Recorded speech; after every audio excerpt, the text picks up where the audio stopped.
नमस्कार मित्रों, मैं आपका दोस्त संजय सिंह अपने कॉन्सेप्ट क्लासेस में आप सभी का स्वागत करता हूं। आज का जो हमारा लेक्चर है वो फंडामेंटल ड्यूटीज को ही लेकर चलने वाला है। ये दूसरा लेक्चर होगा हमारा फंडामेंटल ड्यूटीज का। इसमें हम कवर करेंगे जितना भी लेफ्ट पोर्शन उसको, और बहुत सारे बच्चे जो पढ़ रहे हैं अपना एक एहसास जता कि हम कुछ ना कुछ इस साल करेंगे, तो उनके लिए एक छोटी सी बात है, कभी भी अपनी लाइफ में ना डरें कि जिंदगी में क्या होगा। कुछ ना होगा तो हमारे पास एक तजुर्बा तो जरूर होगा। तो इसी तरीके से आज हम लेक्चर स्टार्ट करते हैं। लेक्चर का जो एक्चुअल में मीन है और क्या मतलब है उसका, किसको लेकर हम लोग यहाँ पर आए हैं कि features of the fundamental duties, मतलब जितनी भी हमारी फंडामेंटल ड्यूटी है उनका उद्देश्य क्या है, उनका यानी कि विशेषताएं क्या है, क्या विशेषताएं, क्या उनके फीचर्स हैं। तो अगर हम बोलना चाहें कुछ ऐसे फॉलोइंग पॉइंट्स जिनको हम लोग यानी कि नोटेड करके चलते हैं with regard to the characteristic of the fundamental rights, मतलब निम्नलिखित बिंदुओं को मूल कर्तव्यों की विशेषताएं या संदर्भ में उनके उल्लेखित किया जा सकता है। जैसे पहला पॉइंट जो हमारा है वो क्या बोलता है, कुछ ऐसे point, some of them are moral duties, जैसे यानी कि हमारी जो ड्यूटीज हैं कुछ मॉरल होती हैं, कुछ यानी कि सिविक ड्यूटीज होती हैं।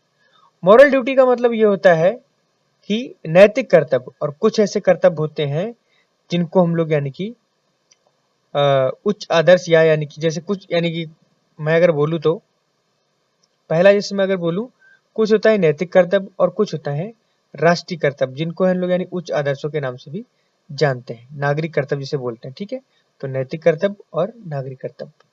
तो जैसे some of them are moral duties while other are the civic duties, instance cherishing noble ideals of the freedom struggle in moral precepts and respecting the constitution, national flag and national anthem is a civic duty। कहने का मतलब यहाँ पर यह है कि उनमें से अगर बात करें, जैसे कुछ नैतिक कर्तव्य हैं जो यानी कि नागरिक को, उदाहरण के लिए जैसे स्वतंत्रता संग्राम, ठीक है, के उच्च आदर्शों का सम्मान करना, और नैतिक दायित्व जिसे अगर बोलना चाहे, जैसे मोरल यानी कि सिविक ड्यूटीज हम लोग बोल रहे हैं, तो नैतिक दायित्व जैसे जबकि राष्ट्रीय ध्वज का गान करना, राष्ट्रीय ध्वज एवं राष्ट्रीय गान का आदर करना, सम्मान करना, ये सभी क्या कहलाती है, हमारी सिविक ड्यूटीज कहलाती है। ठीक है, बात समझ गए आप। अगला क्या है, अगला ये बोलता है they refer to a such values, यानी कि ये कुछ ऐसी वैल्यूज के बारे में बताते हैं which have been a part of Indian tradition.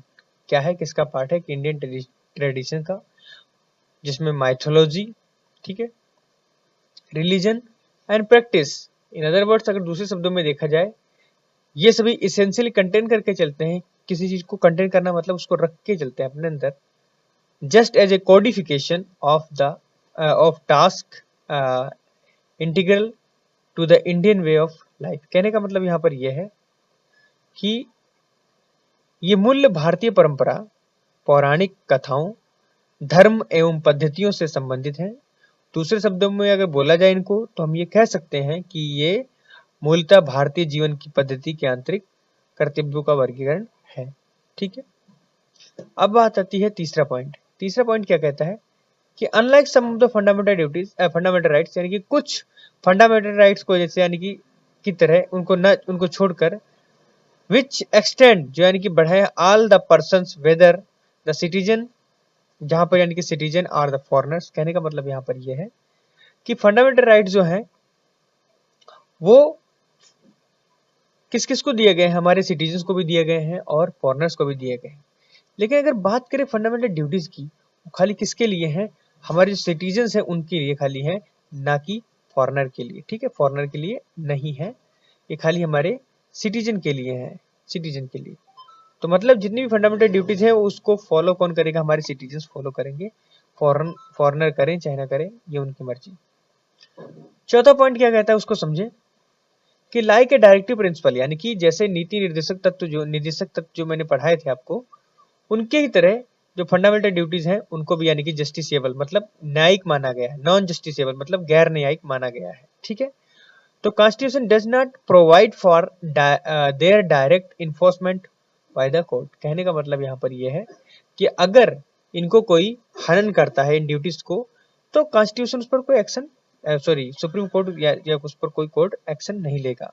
ठीक है। मोरओवर, हालांकि there there is no legal sanction against their violation, कोई भी ऐसा सैंक्शन नहीं है कि अगर कोई व्यक्ति कोई फंडामेंटल ड्यूटीज को वायलेट करता है तो उस पर कोई सैंक्शंस नहीं थोपे जाएंगे, कोई उस पर यानी कि कार्रवाई नहीं चलाएगी, जैसा कि यानी कि पार्लियामेंट जो यानी कि फ्री है फॉर इन्फोर्स करने के लिए फॉर द सुटेबल लेजिस्लेशन। अब बात है criticism of the fundamental duties. देखिए, जब कोई चीज बनती है तो कुछ लोग उसकी वाह करते हैं, कुछ लोग उसकी आलोचना भी करते हैं। तो क्रिटिसिज्म क्या है उसके बारे में जान लेते हैं। मैं अगर बोलूं यहाँ पर, तो जैसे फंडामेंटल ड्यूटीज जो है मेंशन किए गए हमारे किसके, पार्ट 4 है, मतलब फोर्थ में क्या, पार्ट 4 में हमारा directive principle of the state policy है। फोर्थ है जो उसमें अमेंडमेंट करके एक जो पार्ट जोड़ा गया फोर्थ है के अंदर, यानी कि फंडामेंटल ड्यूटीज को रखा गया है हमारे कॉन्स्टिट्यूशन में, जो क्रिटिसाइज किए गए हैं कुछ अलग अलग तरीके से। जैसे पहला अगर बोलता है कि list of the duties is not exhaustive, क्या बोला है, exhaustive, as it does not cover the other important duties. कहने का मतलब यहाँ पर ये इसे एग्जॉस्टिव माना गया है और ये सभी इंपॉर्टेंट यानी कि ड्यूटीज को कवर करके नहीं चलता है। अगर उसमें मैं बात करूं जैसे कास्टिंग वोट, मत को यानी कि वोट देना, ये भी एक किस्म से ड्यूटी होनी चाहिए थी लेकिन उसको नहीं रखा गया। पेइंग टैक्स, टैक्स को पे करना, ये भी नहीं रखा गया इसके अंतर्गत। फैमिली प्लानिंग, यानी कि फैमिली किस तरीके की होनी चाहिए, फैमिली प्लानिंग, उस पर भी कोई ड्यूटी नहीं बनेगी। तो ये कुछ इंपॉर्टेंट चीजें थी, इसीलिए इनको लोगों ने आलोचना करी। इनफैक्ट अगर कहा जाए कि ड्यूटी टू पे द टैक्स, ठीक है, जो स्वर्ण सिंह कमेटी थी, मैंने जो पहले पढ़ाई थी तुम्हें, उसमें इसकी बात रखी गई थी, लेकिन स्टेट ने या मतलब गवर्नमेंट ने इसकी बात नहीं मानी और अपने हिसाब से उन्होंने 8 बताई थी, इन्होंने 10 ड्यूटी थोपी। इसके बाद 11वीं ड्यूटी जो थी यानी कि 2002 में आई थी, जिसको यानी कि चाइल्ड के यानी कि वेलफेयर के लिए, एजुकेशन को देने के लिए एक ऐड की गई थी। ठीक है। दूसरा पॉइंट क्या कहता है, some of them duties are vague, ambiguous and difficult to be understood by the common man. कहने का मतलब यहाँ पर यह है कुछ ऐसी भी ड्यूटी है जिनको समझना थोड़ा कठिन है एक साधारण व्यक्ति के लिए। फॉर एग्जांपल अगर बात करें उसमें से, तो इंटरप्रिटेशन कैन यानी कि for example different interpretation can be given to the phrases, novels, ideals, composites, culture, scientific temper and so on. मतलब बहुत सारे ऐसे टर्म्स दिए गए हैं जो सिंपल पीपल उसे समझ ही नहीं सकते, मतलब थोड़ा कुछ कुछ जटिल भाषा में लिखा गया। तो अगर साधारण व्यक्ति अगर उसे जानना चाहे तो नहीं जान पाएगा कि एक्चुअली इसका क्या मीन है। तीसरा पॉइंट है, उसको समझे। तीसरा पॉइंट क्या कहता है कि दे हैव बीन डिस्क्राइब्ड, इसको डिस्क्राइब किया गया है by the critics as a code of moral precepts, ठीक है, due to their non justiciable character. किसके, नॉन जस्टिसेबल करेक्टर के कारण। ठीक है। अगर एक बहुत ही आनंदिक बात है कि क्या कि स्वर्ण सिंह कमेटी जो थी उसने सजेस्ट किया था कि अगर कोई व्यक्ति फंडामेंटल ड्यूटीज को हनन करता है, परफॉर्म नहीं करता है, तो उसको पनिशमेंट देना चाहिए। ऐसा रखा ही नहीं बाद में इन्होंने। तो इसलिए ये बात भी एक बहुत ही आनंदित है कि लोगों कहने के बावजूद भी ऐसे कुछ किया नहीं गया। फिर बाद में आता है चौथा point, their inclusion in the constitution was describe by the critics as superfluous. कहने का मतलब यहाँ पर ये है कि देयर इंक्लूजन का मतलब ये होता है कि किसी चीज को एक मिनट, हाँ, अगर मैं सीधा बोलना चाहूं, जैसे चौथा पॉइंट जो है वो क्या कह रहा है उसको समझिएगा। वो बोल रहा है कि संविधान में इन्हें शामिल करने का आलोचकों द्वारा अतिरेक यानी कि करार किया गया था, दिया गया था या किया गया था, जो भी है। इसलिए क्योंकि संविधान में शामिल मूल कर्तव्यों को उन सभी के समान मानना था, उन सभी को मानना था या मानना है जो संविधान में समृद्ध ना भी हो। तो ऐसा कुछ यानी कि प्रावधान दिया गया था। ये सभी इस फोर्थ पॉइंट के अंदर लिखी हुई है। पांचवा क्या कहता है उसको समझे कि क्रिटिक्स, जितनी भी यानी कि क्रिटिक्स मतलब आलोचनाएं हुई, ठीक है, जो आलोचक थे उन्होंने कहा क्या कि inclusion of the fundamental duties as an appendage to the part 4, यानी कि उसको आलोचकों ने यह कहा कि संविधान के चौथे भाग में मूल जो कर्तव्य है उनको शामिल करना, यानी कि मूल कर्तव्यों का महत्व कम करना है, मतलब उनके अंदर उस शामिल कर दिया directive principle of state policy के अंदर। तो उसके यानी कि directive principle of state policy का यानी कि एक महत्व कम करना, ऐसा बोला उन्होंने, आलोचकों ने। ठीक है, दूसरी बात ये भी कहा गया कि they should have been added after part fourth, यानी कि उससे कहा गया कि चौथे पार्ट के बाद भी इन्हें ऐड किया जा सकता था, as to keep them on par with the fundamental rights. कहने का मतलब यहाँ पर ये है कि उन्हें तीसरे यानी कि 3 के बाद जोड़ा जा सकता था या जोड़ा जाना चाहिए था, ताकि वे मूल अधिकारों के बराबर रहते, यानी कि मूल अधिकारों के बराबर इन्हें रखा जाना चाहिए था, इनके हिसाब से ये कहने का मतलब है। अब बात आती है significance of the fundamental duties. Actual में फंडामेंटल ड्यूटीज का सिग्निफिकेंस क्या है, मतलब उनका महत्व क्या है। फंडामेंटल ड्यूटीज जो है उनका एक्चुअल में महत्व क्या है, उनको समझेंगे। तो देखिएगा, मेरी बात को ध्यान से सुनिएगा।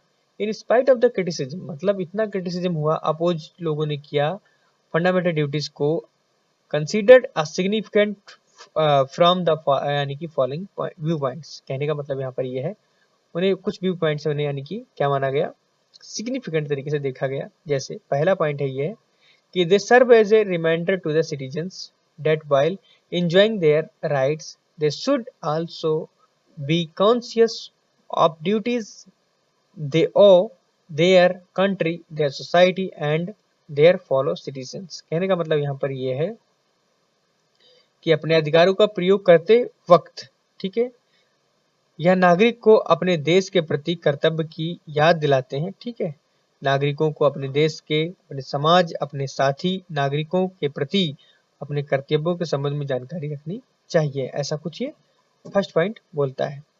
दूसरा क्या कहता है, दूसरा ये कहता है कि they serve as a warning against the anti national. कहने का मतलब यहाँ पर यह है कि जो सेकेंड पॉइंट है वो ये बोलता है कि they serve as a warning against the anti national and anti social activities. कहने का मतलब यहाँ पर यह है कि जो ड्यूटीज हैं ये कुछ इसलिए रखी गई कि जितनी भी एंटी नेशनल यानी कि जो देश विरोधी या एंटी सोशल समाज विरोधी एक्टिविटीज हैं उनको बर्न कर से, उनको मिटा सकें।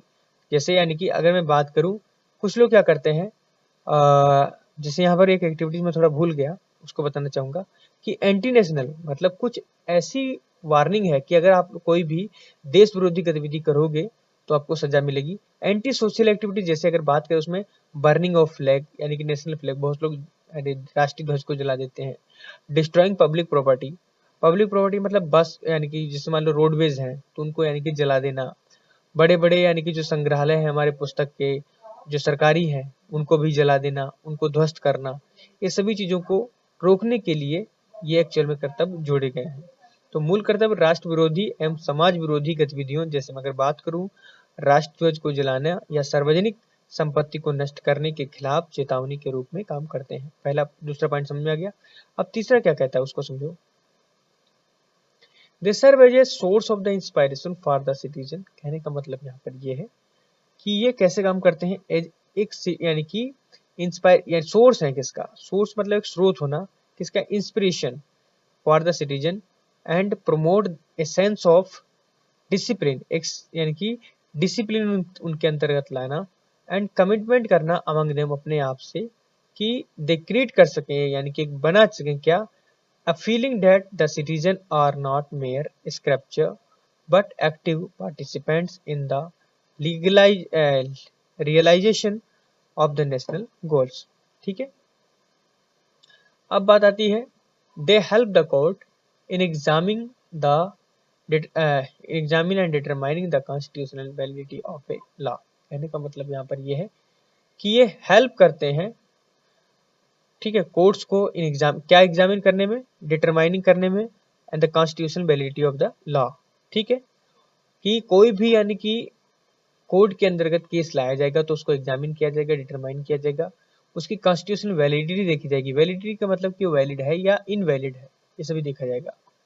फिर उसके बाद बात आती है इन 1992 सुप्रीम कोर्ट जो है रूल करता है that in determining the constitutionality of any law, if a court find that the law is question seeks to give the effect of the fundamental duties it may consider such law be are reasonable in the यानी कि relation article 14 and article 19 thus saved law from the unconstitutionality।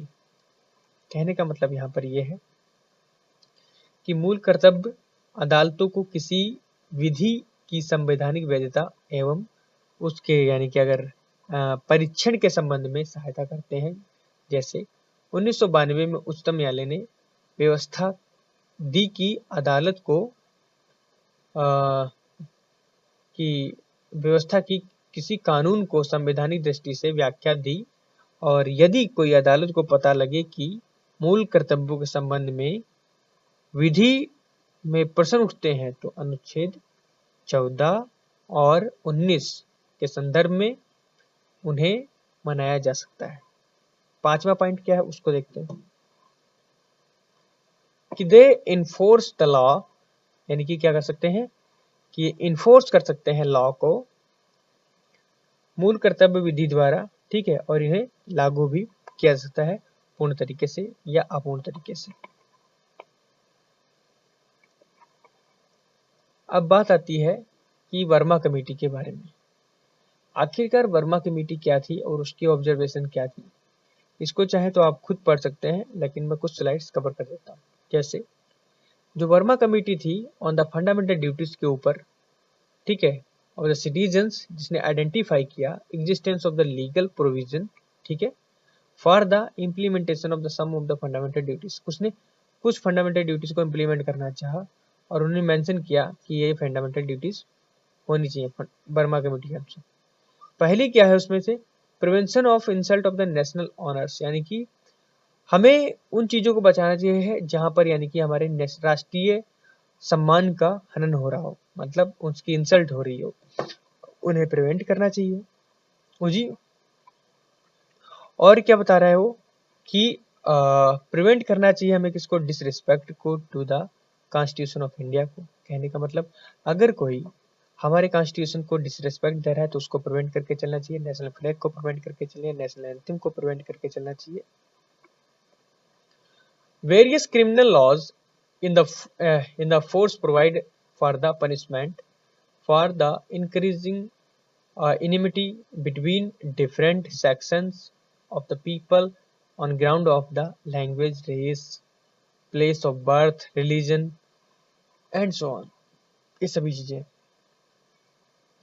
The Protection of the Civil Rights Act 1955 provide करता है किसको, punishment for the offence of the related caste and religion. कोई भी cast and religion के लिए यानी कि कोई भी कैसा भी केस हो, उस के बेस पर अगर कुछ पाया जाएगा, किसी को दोषी करार पाया जाएगा तो उसे दोषी ठहराकर उस पर केस चलाया जाएगा, और उसे प्रोटेक्शन का मतलब, कहने का मतलब यह सामाजिक तौर पर उसे प्रोटेक्ट करके चलेगा।